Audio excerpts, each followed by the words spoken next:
Hello friends, இன்றைக்கி Friday முன்னிட்டு சாம்பார் தான். சாம்பார்லாம் வச்சோன்னா ஒரு 2, 3 வேளைக்கு சேர்த்தே வச்சிடுறது. சாம்பார்களில் பல வகை இருக்குது. இன்றைக்கி வந்து முள்ளங்கி போட்டு தான் சாம்பார் வைக்க போகிறேன். அது என்னோட ஹஸ்பண்டுக்கு ரொம்ப ஃபேவரெட்.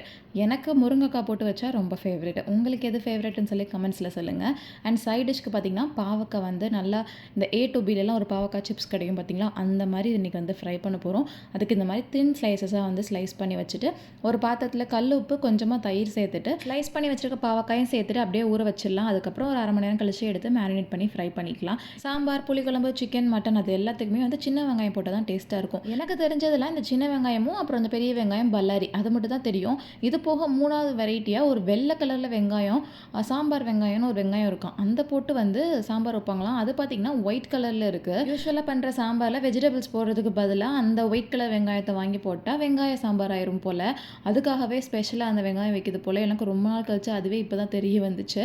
அப்படியே சாம்பாரை ரெடி பண்ணி வச்சுட்டு இந்த ஊற வச்சிருந்த பாவக்காயும் நல்லா தண்ணியெலாம் இல்லாமல் வடித்து எடுத்து வச்சாச்சு. இப்போ 1 டேபிள் ஸ்பூன் இஞ்சி பூண்டு பேஸ்ட்டு, குழம்பு மிளகாத்தூள், கொஞ்சமாக சால்ட்டு, ஒரு 1/2 கப் போல் அரிசி மாவு சேர்த்துட்டு கொஞ்சமாக கரம் மசாலா சேர்த்துட்டு தண்ணி எதுவுமே சேர்க்காம அப்படியே அதில் இருக்க ஈரப்பதத்திலே வந்து மேரினேட் பண்ணி எடுத்து வச்சுக்கலாம். கூடவே கடலை மாவு கூட 1 டேபிள் ஸ்பூன் சேர்த்துக்கலாம். நான் அன்றைக்கி வந்து சேர்க்கல. இப்போ ஒரு கேஸ்ட் அயர்ன் பாத்திரம் வச்சுட்டு கொஞ்சமாக எண்ணெய் சேர்த்துட்டு நம்ம மேரினேட் பண்ணி வச்சுருக்க பாவக்காய் எல்லாத்தையும் அதில் ஆட் பண்ணிக்கலாம். ரொம்ப போட்டு டீப் ஃப்ரை பண்ணணும்னு அவசியம் இல்லை.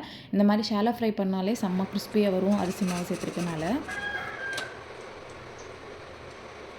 பாவக்காவே பிடிக்காது, சாப்பிட மாட்டிங்கன்னா இந்த மாதிரி ஒரு வாட்டி ட்ரை பண்ணி பாருங்கள், கண்டிப்பாக ரொம்ப பிடிக்கும். அண்ட் பிரேக்ஃபாஸ்ட்டுக்கு மாதுளை ஜூஸ் போட்டுட்டு தோசை ஊற்றி சாம்பார் வச்சு சாப்பிட்டுட்டு லஞ்ச் பேக் பண்ணி அனுப்பி விட்டாச்சு.